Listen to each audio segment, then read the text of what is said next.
দর্শক, রাজধানীর সোনারগাঁও হোটেলে এই মুহূর্তে আছেন সহকর্মী মোহাম্মদ হাসিব। তার কাছ থেকে জানবো সবশেষ পরিস্থিতি। হাসিব, ভোট গ্রহণ তো শেষ, সার্বিক পরিস্থিতি আমাদের জানান।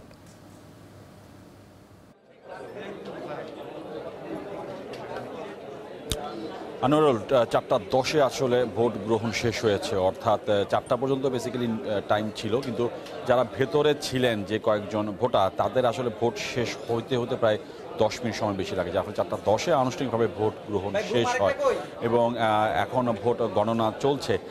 এখন পর্যন্ত যেই তথ্য আসলে আমার কাছে এসে পৌঁছেছে যে মোট যে 3টি ক্যাটাগরিতে বিসিবিতে নির্বাচন হয়েছে, সেই 3 ক্যাটাগরি, প্রথম ক্যাটাগরি বিভাগীয় ক্যাটাগরি, সেখানে 18টি ভোট পড়েছে। যদিও সেই সংখ্যাটা এখন কিছুক্ষণ আগে আমি জেনেছি যে প্রায় 25টির মতো। প্রায় বলছে এই কারণে যে কেউ বলছেন 24টি, কেউ বলছেন 25টি। আর বি ক্যাটাগরিতে আছে যেটা ক্লাব ক্যাটাগরি, সেখানে 76টি এবং সংস্থা ক্যাটাগরি অর্থাৎ 3 নম্বর ক্যাটাগরিতে এখানে 44টি ভোট পড়েছে।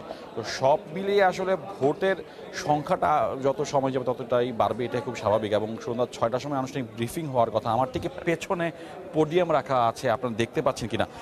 পোডিয়ামে আসলে এই ভোট, এখানে হচ্ছেন প্রধান নির্বাচন কমিশনার, উনি ব্রিফ করবেন এবং ব্রিফ করার কথা রয়েছে।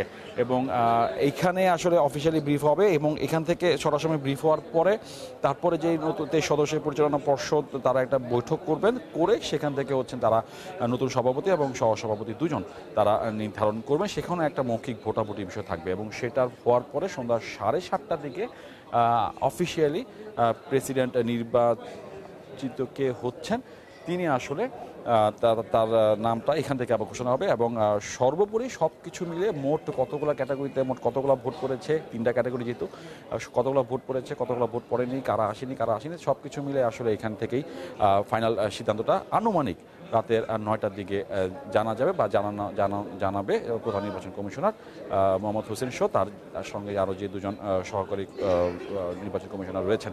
একটা তথ্য একটু জানিয়ে রাখি যে 14টি ক্লাব গত বৃহস্পতিবার দিন মোহামেডান স্পোর্টিং ক্লাবে ভোট বর্জনের কথা বলেছিল।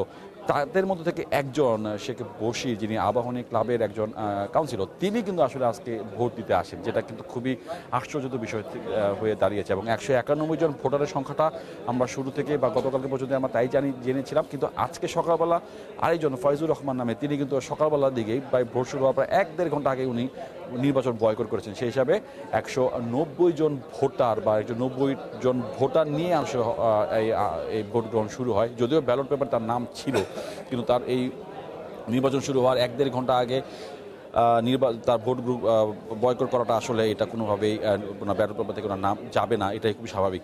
তো সব কিছু মিলে আসলে যে মোট 190টি ভোট পড়েছে, সেখান থেকে এখন পর্যন্ত যে তথ্যটা আমি জানিয়েছি ঠিক সেটাই আসলে এখন পর্যন্ত আছে। সময় গেলে বা 1 ঘন্টা পরে বা 45 মিনিট পরে হয়তো বা আমরা প্রধান নির্বাচন কমিশনের কাছ থেকে অফিসিয়ালি ব্রিফিং পাবো।